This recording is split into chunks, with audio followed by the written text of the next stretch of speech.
Dinge zu manifestieren. Es gibt eben auch, wo du schreibst, dass man mit Affirmationen halt Dinge manifestieren kann, Schritt für Schritt, oder dass das hilfreich ist, Ja. so würde ich mal sagen. Ja. Das Ganze unterstützt.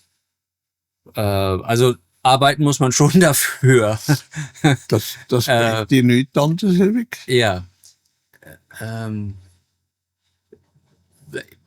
Auch wenn man das eben, wenn man etwas schafft, was für die Allgemeinheit wirklich positiv ist, ist das natürlich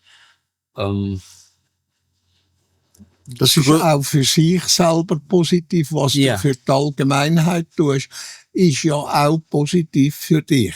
Ja, denn wenn man jetzt, sagen wir mal, kriminell halt viel Geld verdient, ist das, worauf du nie stolz sein kannst, beziehungsweise du tust Schlechtes gegenüber von der Masse, von der Allgemeinheit, du tust aber auch Schlechtes gegenüber dich selber. Ja. Dann was du Schlechtes machst, tust du für dich selber schlecht machen und für die Allgemeinheit schlecht machen. Was du aber gut machst für die Allgemeinheit, machst du auch gut für dich. Alleine dein Denken, deine Gefühle, deine Emotionen. Ja, genau. Die können positiv, negativ wirken, je nachdem, was da bei dir positiv ist oder negativ ist. Und negativ kommt oder positiv kommt.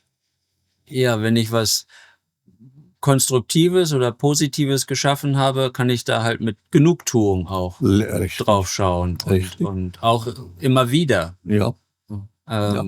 Und wenn du negativ machst, dann hast du dauernd, entweder hast du schlechtes Gewissen oder wirst mit Bösem konfrontiert und so weiter und so fort. Wirst weggestoßen oder weiss Teufel was. Ja. Wirst missachtet oder sonst irgendetwas. Ja. Wenn du Negatives machst, wirst du missachtet. Wenn du Positives machst, wirst du beachtet. Ja, bei dir kommt das halt nur mit Verzögerung. Aber es gibt schon viele Leute, die es lesen, ne? Und viele, die Friedensmeditation machen. Wo froh sind, dass sie etwas lernen können, wo es ihnen besser geht und so weiter und so fort. Sie haben bessere Gedanken, sie haben ein besseres Gefühl, sie haben bessere Emotionen, der Kreislauf läuft richtig. Ja. Ja. Oder? Ja. Und ein grosser Teil tut halt nicht denken. Sie tun das nur glauben, was ihnen hergerührt wird. Sie tun nicht denken, nicht selber denken, sondern sie lassen denken durch die anderen, die den blödsinnigen Glauben verrichten. Ja, dieser Schaden des Glaubens, der wird mir immer nach und nach immer mehr bewusst.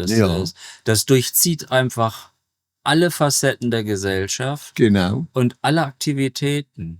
Also das Geldsystem ist ja auch ein Glaubenssystem. Ja. Wenn die Leute eine neue Währung nicht akzeptieren, dann funktioniert das nicht.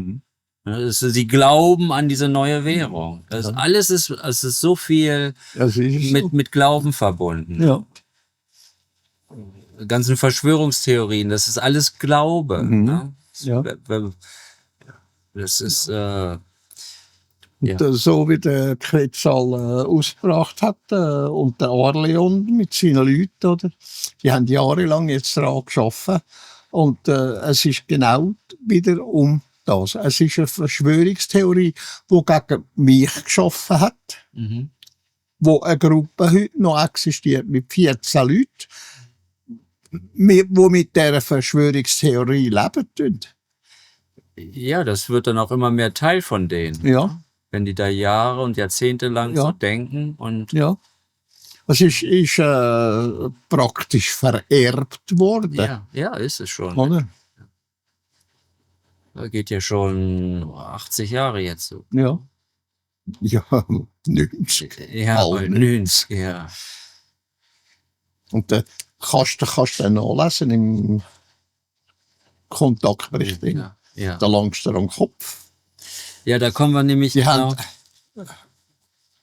ich sag das jetzt, was die rausgebracht haben. Die haben Polizisten, Heimleiter, Gemeindebeamte, Richter bestochen mit Schmiergeldern, um gegen mich vorzugehen, schon seit ich Bub bin. Mhm. Ja. Die haben die Sekten, also die, wo ausgesucht worden sind oder gewählt worden sind von der Horatin, die ist grundlegend, die Frau Horat, wie sie geheißen hat, ist grundlegend das, was alles angereist hat. Mhm. Und Mitglieder von dieser Sekte auf ihre Seite gebracht hat, wo nachher Schmiergelder gezahlt haben an diejenigen, dass mich zur Sau machen und gar haben wollen umbringen und heute noch wollen. Mhm. Oder? Das kannst du alles nachlesen, was sie herausgefunden haben. Ja, Und da haben sie, der Orleon und, glaube 2 oder 3 Leute haben geschaffen an dem, Rückreisen gemacht und haben alles abgeklärt. Das ist Aschgrau. Aschgrau. Ja. Ja, und es reicht da schon eine Person, die dann andere mit reinreißt. Ja. Und Ja, die sind der hörig geworden. Und, Ja. Oder? Und da hat sich, auch wenn die anderen gestorben sind, hat sich das übertragen auf weitere, oder? Wo das weitergeführt haben. Oder, ja. und heute noch so ist. Ja. Leider. Und dass auch in Wirklichkeit viel mehr bestochen wird, als die Leute sich das nur vorstellen können. Ja. Also. Ja, eben, der Quetzal hat geredet von Bestechungsgeldern. Ja. Ja, hat gesagt, ja, wir sagen halt Schmiergelder. Ja. Oder? Ja. Ja, dass die Polizei organisierte Kriminalität duldet. Ja. Das. Ja. Ja, und was hat er jetzt gesagt? 1,7 Millionen und irgendetwas haben die zusammengelegt. Das sind alles Reiche gewesen, wo die Frau Horat zusammengramisiert hat. Das sind Reiche gewesen. Ja. Und die haben das finanziert. 1,7 Millionen und irgendetwas. Ja. Wo dann die Schmiergelder gezahlt worden sind bis im 1973. Ja, und das ist auch in allen Bereichen der Gesellschaft, ob das jetzt Ärzte mit Geschenken der pharmazeutischen Industrie sind und Urlaubsreisen oder ähnliches. Das ist auch alles Bestechung. Ja. Ne? Ja. Oder Politiker. Ja. John Perkins hat da ein sehr gutes Buch geschrieben. Confessions of a Economic Hitman. Mhm. Und der hat indirekt, der hat für eine Privatfirma gearbeitet, aber die hat für die NSA gearbeitet. Aha. Und ich glaube, die gleiche Firma, für die auch Edward Snowden gearbeitet hat. Bruce Hamilton. Und kann aber auch eine andere Firma gewesen sein. Aber so funktioniert das, dass die Geheimdienste gar nicht direkt selbst das durchführen, sondern sie lassen das von anderen durchführen. Und er wurde da von einer Frau, hat er beschrieben, im Grunde herangezogen und nach eingeführt, wie er andere Staatsoberhäupter besticht und ihnen klar macht, so, du kannst dir jetzt diesen Koffer Geld nehmen oder wir haben hier eine Kugel mit deinem Namen drauf. Ja, ja. Also so direkt hat er es dann nicht gesagt, aber Ja, so aber war dann schon klar. Ja, natürlich. Die verstehen das dann schon. Hinter dem Wort steht dann die Wirklichkeit. Ja, oder? ja. Und genau das ist das, was jetzt rausgebracht haben nach Jahren. Die haben seit Jahren haben sie diese Sachen angeforscht und haben jetzt das Ergebnis offenbar gebracht. Ja. Und da sieht man, das geht also bis auf die höchsten Ebenen und das ist also und das will das Volk nicht wahrhaben, ist gleichgültig und verantwortungslos, lässt einfach alles machen. Ja. Und das ist nicht nur in Bananenrepubliken so, das ist auch in allen Ländern. Ja, ist das auch so. da in der Schweiz. Ja. Das ist nicht besser. Ja, genau. Ja. Kommen wir zurück zum Talmud Emanuel. Ja. Und zwar kommen wir nämlich jetzt hier, das ist Seite 30. da wollte ich kurz was vorlesen, und zwar kommen wir genau auf dieses Thema jetzt. Ich lese kurz vor. 8. Satz. Da das Herodes Antipas hörete, erschreckete er und mit ihm das ganze Volk, der Hohepriester und die Schriftgelehrten und also die Sadduzäer und Pharisäer in Jerusalem, denn sie ängstigten, dass das neugeborene Kind greuliche Macht ausübet. Herodes Antipas lassete versammeln alle Schriftengelehrten unter dem Volke und den Hohepriester und erforschete von ihnen, wo Emanuel solle geboren sein. Und sie sagten zu ihm zu Bethlehem im jüdischen Lande, denn also steht es geschrieben durch den Propheten Micha. Und du, Bethlehem, im Lande der Gottgläubigen, seist mitnichten die kleinste unter den Städten in Juda. Aus dir nämlich geht hervor der Weisheitskönig, der großes Wissen zum Volke der Gottgläubigen bringet, auf das es auffasset, also lernt, und es die Wahrheit um die Schöpfung und ihre Gesetze und Gebote ehrwürdige. Da berufete Herodes Antipas die 4 Weisen heimlich zu sich und erkundete mit Fleiße von ihnen, wann und wo das helle Licht mit dem langen Schweife, in Klammern plejarische Strahlschiff, am Himmel erscheinet ward, und sie sageten es ihm. Also sendete er sie nach Bethlehem und sprechete, ziehet hin und forschet fleißig nach dem Kindelein, und wenn ihr es gefindet habet, so saget mir es wieder, dass auch ich gehe und es anbete. Ja, und dann sind sie natürlich nicht zurückgekommen, weil sie gewarnt wurden. Ja. Aber auch da geht's schon los. Warum, da fragst du dich, das ist wieder der reine Antilogos, weil warum, wenn vom Propheten Micha dieses Kind angekündigt wurde, als ein positives Ereignis, also sehr, sehr, was man willkommen heißen sollte, ist er nur um seine Macht besorgt, dass er die verlieren könnte. Genau. Das zeigt doch schon, dass sie der Antilogos sind. Das ist durchwachsen durch alle Zeiten, wo da auf der Erde einige Sachen passiert sind, immer das Gleiche gewesen, bis heute. Ja. Und es wird so weitergehen. Ja. Aber ja, und das eben auch schon bei Emanuel und auch bei den anderen, die vorher kamen. Ja, und es ist jetzt genau gleich, wenn du schaust beim Netanyahu, beim Zelensky, beim Putin, beim Trump, und es ist genau dasselbe. Ja. Es hat sich rein gar nichts geändert. Ja. Obwohl gelehrt worden ist, es muss so und so sein, es soll ein rechtes Zusammenleben sein, es soll ein friedliches Zusammenleben sein und so weiter und so fort. In Ehrlichkeit, es wird nicht gemacht. Es ist alles nur scheinbar. Ja. Oder? Wir haben nie, auch in der Schweiz haben wir keinen Frieden. Es ist nur scheinbarer Frieden.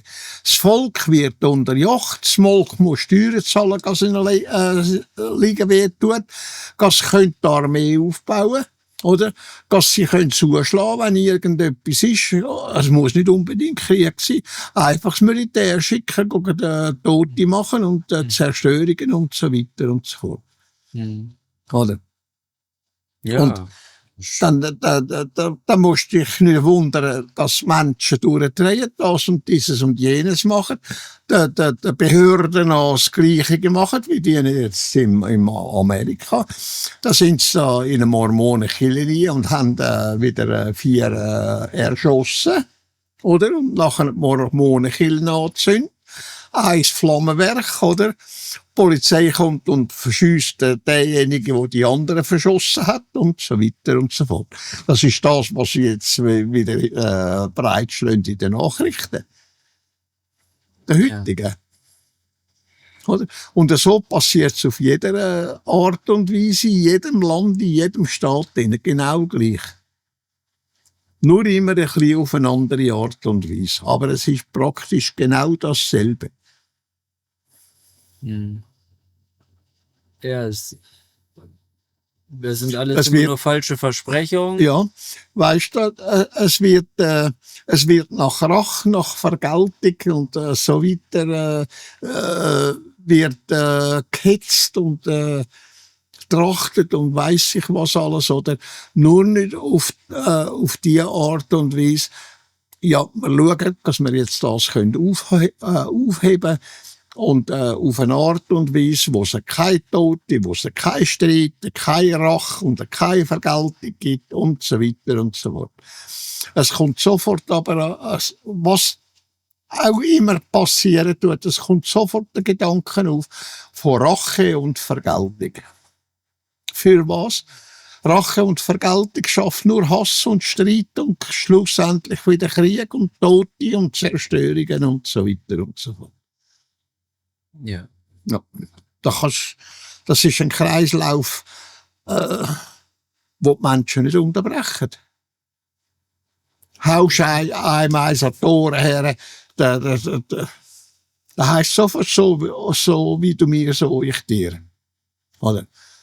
Also, Rache. Ja, auch. Wenn du einem eins haust, dann haut der einfach retour. Es ist auch so schwer. Es gibt, selbst wenn jemand als gutes Beispiel vorangehen will, dann kriegt der halt überhaupt keinen. Kriegt Reis auf der Ja, er wird gar nicht mehr gefragt. Also die Medien ignorieren Ja, solche Leute, die dann, Ja. manchmal kommt es dann vor, dass einer irgendwo in irgendeiner Talkshow vielleicht mal da sitzt und die Wahrheit spricht. Ja, der wird nie wieder eingeladen. Ja, ne? genau. Da, So ist es. dann, Wenn du etwas gut machst oder die Wahrheit sagst oder sonst irgendetwas in diesem Rahmen rein, du machst es einfach richtig, wirst du gestraft dafür. ja. Das ist das. Und um das kommst du nicht um. Dann kannst du dauernd gewärtigen, dass du plötzlich eins auf den Rüssel kriegst oder zu Tod geschlagen wirst oder sonst ermordet wirst oder sonst... es geht nicht anders auf dieser Welt. Nur Gewalt, Gewalt, Gewalt. Mhm. Ja, Probleme werden immer nur durch Gewalt gelöst, auch im Fernsehen. Ne? Ja, Gewalt ist immer die Lösung. Ne? natürlich. Anstatt miteinander zu reden und eine Konfliktlösung. Stell dir mal vor, Michael, ich bin jetzt 89 dann.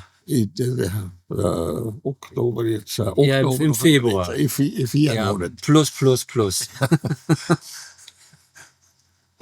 89 Jahre, ich bin meiner Lebtung noch nie wütend gewesen. Noch nie zornig gewesen. Habe noch nie Rache geübt. Kommt mir gar nicht in den Sinn. Auch wenn ich umbrülle, weißt du, kannst umbrüllen, weil es einfach notwendig ist, oder? Dass begriffen wird, dass es ist der und der Weg zu machen, man muss das und das erledigen und so weiter. Du kannst brüllen wie ein Ochs, aber du musst nicht wütig sein dagegen. Du musst nicht zornig werden dagegen. Oder du musst gar nicht streiten. Das kann ich gar nicht streiten.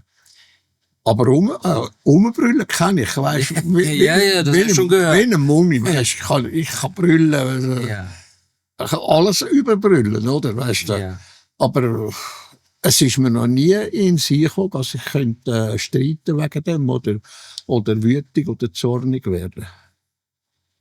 Mhm. Ja, du hast deine Gefühle da sehr unter Kontrolle. Und deine Gedanken. Ja, weißt du, das findet da oben statt. Ja. Auch wenn ein Mensch wütig wird, dann findet es da oben statt. Ja. Das ist nicht nötig. Ja, Einfach umeinander brüllen, weil es notwendig ist, fertig, aus, Schluss, und damit hat sie sich aber. Ja, ist auch bei dir so. Dann ist die Sache auch für dich dann gegessen. Das ist nachher erledigt. Ja, das ist sehr angenehm. Ja. Ja, da könnt ihr nicht sagen, also wenn ich da wütend werde, dann werde ich halt auch wütend. Da habe ich mich nicht so unter Kontrolle, dass ich das sagen ist kann, die oh, Regel beim Mensch. Das ist die Regel beim Mensch, oder? ja. Und weißt, wenn er dann wütig ist oder zornig, sogar zornig wird, dann kommt in der Regel Gewalt zum Ausdruck, oder? Da fangen sie an zu schlägeln, da fangen sie an zu streiten und so weiter und so fort, oder? Mhm. Und das ist einfach beim Mensch, beim Erdenmensch sehr weg und ja, das kannst du nicht einfach so beheben. Und da schaue ich schon seit kleinem, weißt du, seit kleinem Bub schaue ich schon. Weißt du, mein Vater, von dem hast du nie ein böses Wort gehört. Mhm. Das hat mir schon als so klein hat mir das Eindruck gemacht. Mhm. Mutter auch nicht. Sie hat reingeschlagen. Sie hat sich nicht in die Finger gehabt, Mutter. Mhm. Sie hat wirklich reingeschlagen. Aber Streit, das hat es eigentlich nicht gegeben. Zwischen deinen Eltern Ja. hat es keinen Streit gegeben? Nein, nein. Und mein Vater, ich habe ihn nie anders kennengelernt, so alt, als er geworden ist. Ich habe nie gehört, einfach nicht einmal ein böses Wort. Mhm. Er hat auch nicht umeinander gebrüllt. Er hat einfach die Sachen so genommen, wie es gekommen sind. Er hat es einfach ablaufen lassen. Er hat das ein Leben lang so gehalten. Ja. Und Ja, dann das Vater, der hat mir das noch beigebracht. Niemals Rache üben, niemals Vergeltung üben, niemals zornig werden, niemals Wut, niemals Gewalt anwenden. Oder? Und sehr weg bin ich dann halt aufgewachsen und habe nie etwas unternommen dagegen. Wo man mir halt auf den Schwanz trampen ist. Ich ha versucht, einfach mich zu rechtfertigen, oder? Aber das hat leider nicht genützt. Rechtlich rechtfertigen, das bringt den Mensch, beim Erdenmenschen nicht. Ja, wenn man friedlich bleibt, dann können solche Leute, das so mein Denken jedenfalls, das ist eine Frage der Zeit, bis sich die Wege trennen. Also die können nicht in deiner Gegenwart bleiben. Ja, genau. Das ist eine subtile Energie, die wird einfach sie aus deinem Leben rausschwemmen. Also entweder wird jemand anders kommen und sie wegbeordern oder man lässt dich gehen oder was auch immer. Ja, stell dir mal vor, ich war 32 Jahre geheiratet. Die Frau, sie hat Kinder sichert, also geschlagen, oder? Böse Wort, hat immer streiten wollen und das ist sie halt bei mir abgebrannt. Ich bin jetzt dann 50 Jahre, Sevi und ich sind 50 Jahre zusammen jetzt dann. Wir haben noch nie einen Streit gehabt miteinander. Klar, wenn wir reden miteinander, einmal geht's einfach flach oder dann ein bisschen lauter und so weiter und so fort. Aber streiten, das kennen wir nicht. Ja, ihr seid, wie soll ich sagen, jetzt muss ich aufpassen, was ich sage. Ja, ihr seid beide selbstbewusst. Ja? Und dann, wenn man dann manchmal anderer Meinung ist oder so, oder eben anderer Auffassung, dann kann das halt mal auch, wird das auch manchmal vielleicht ein bisschen lautstärker zum Ausdruck gebracht, aber das stimmt, ich habe euch nicht streiten sehen. Dann einfach ein bisschen lauter wirst als normalerweise. Ja. Aber streiten miteinander, das kennen wir auch nicht. Ja. Ja. Oder dass sie mal wütig wird oder ich wütig werde und so. Das gibt's nicht. Ja.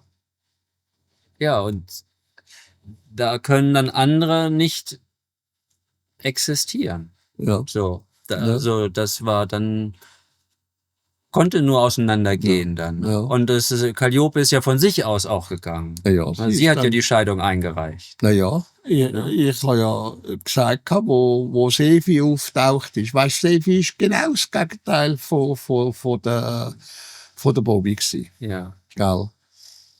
Da habe ich ihr eines Tages gesagt, schau mal, es ist so und so, ich lasse mich jetzt scheiden, oder? Mhm. Und habe es aber nie gemacht. Oder? Ja. Sie ist dann abgehauen, oder? Von mir selber. Und ist abgehauen. Jetzt kommt es Boller, heisst die. Boller. Dann ist sie abgehauen und hat dann einen Schaden angerichtet in Turbetal bei der Firma, die da Häuser hat. Und Boller haben die geheissen. Weisst du, die Fabriken haben da im Turbetal. 20.000 Franken Schaden angerichtet, innerhalb von einem Monat in einer neuen Wohnung rein. Und dann ist Frau Boller, das ist die Inhaberin, also mit ihrem Mann zusammen, von dem Konzern oder was es ist. Und hat dann eben, ob ich dann die 20.000 Franken zahle, oder die Schaden, die sie angerichtet hat, dort in dieser neuen Wohnung rein. Ich habe gesagt, mach es nicht, oder? Ja. Sie hat dann das begriffen und gesagt, ja, ich verstehe das, oder ich gehe auf sie los. Nein. Entschuldige, du Eben auf Bobby los, 20.000 Franken dann zahlen für den Schaden, den sie angerichtet haben. Ja. Wohnung rein. Wenn sie es angerichtet hat, ist sie auch verantwortlich dafür. Ja. So. Ja, und die Frau Boller ist dann gekommen und hat mir eben gesagt, was Bobby alles kaputt gemacht hat in dieser Wohnung. Eine neue Wohnung ist noch nie bezogen gewesen, noch nie jemand anderes drin gewohnt. In einem Monat hat 20.000 Franken Schaden angerichtet. Das ist richtig Arbeit, 20.000 Schaden anzuregen. Muss ja was überschwemmen oder so. Nein, Nägel eingeschlagen in der Wohnung. Na. Ja. Versucht, Nägel einzuschlagen und weisst, und der Verbotz kaputt gemacht und so weiter und so fort. Ja. Ich danke dir.